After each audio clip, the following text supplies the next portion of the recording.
முதல்வர் விஜய்க்கு வந்து வயசு கிட்டத்தட்ட 53 வயசு கிட்ட ஆகுது. ஒரு 53 வயசு ஆன ஒரு மனுஷன் இந்த மாதிரி பேச முடியுமா, பேசுவானா அப்படிங்கிறது ரொம்ப ஆச்சரியமாகவும் வியப்பாகவும் இருக்கு. என்னன்னா, கொஞ்சம் கூட ஒரு மெச்சூரிட்டி இல்லாம பேசுவான். இப்படிதான் பேசணும், இப்படிதான் பேசினா மக்களை சென்றடையணும் உனக்கு யார் சொல்லிக் கொடுக்குறா?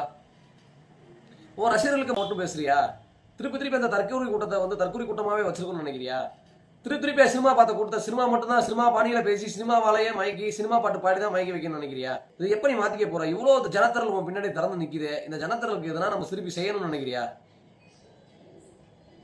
இவ்வளவு மலமட்டைகளா நம்ம வச்சிருக்கமே, அவனை திருத்தணும்னு நினைக்கிறியா? உதாரணமா புதுசா வேலைக்கு சேர்ந்தவன் கூட, புதுசா வேலைக்கு சேர்ந்த ஒரு போலீஸ்காரனோ, புதுசா வேலைக்கு சேர்ந்த ஒரு துப்புரவு தொழிலாளியோ, இல்ல புதுசா வேலைக்கு சேர்ந்த ஒரு கிளர்க்கு கூட என்ன செய்வான்னா, முதல்ல ஒரு மாசம் வந்து தீவிரமா வேலை பார்ப்பான்.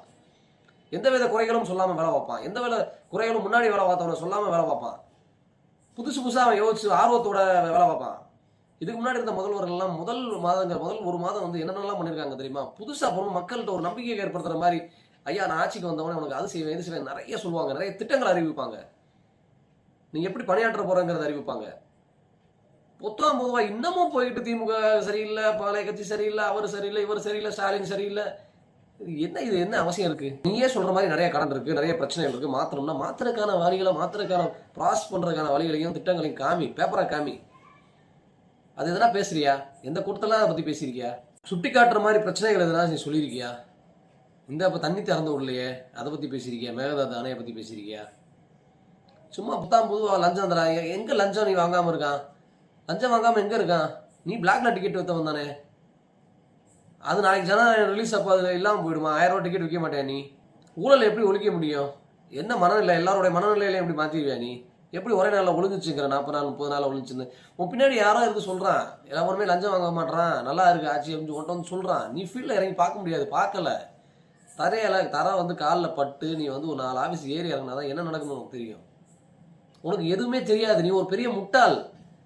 ஒரு முட்டாள்கிட்ட இருந்து தான் இந்த மாதிரியான வார்த்தைகள்லாம் வரும். அதீத நம்பிக்கையோட பேசுற. யதார்த்தம் அப்படி இல்லை, கலா யதார்த்தம் அப்படி இல்லை. களத்தை புரிஞ்சிருக்கிறவன், சின்ன வயசுல இருந்து கஷ்டப்பட்டு மேலே வந்தவன் பேசுற பேச்சு மாதிரியே இல்லை. சினிமாக்கு ஒரு கவர்ச்சிக்காக பேசுற பேச்சுக்கள் இதெல்லாம் உன்னோடைய கூட்டங்கள் மட்டும் தான் ரசிக்கும். பாவம் அவங்க. அந்த பொம்பளை பிள்ளைகள்லாம் பாவமா இருக்குங்க, பைத்தியம் முடிச்சு அலையுதுங்க. தங்களோட வீட்டுக்குள்ள இருக்கிற உறவினர்களுக்கெல்லாம் எதிர்த்துட்டு அது வந்து உன்னை வந்து சந்திக்க வருது. தான் புருஷனை பிடிக்கலைங்குது, தான் அப்பாவை பிடிக்கலைங்குது, அம்மாவை பிடிக்கலைங்குது. அவங்க எல்லாம் திட்டுது. நீ தான் வேணும்னு ஓடி வருது. அந்த பிள்ளைகளுக்கு நல்ல வழிகாட்டியாயிருது. இந்த மாதிரி கேடுகட்ட சமுதாயத்தை நீயே உருவாக்காத. இதோடு நிறுத்திக்க போதும். முதலமைச்சருக்குரிய கடமையையும் வேலையும்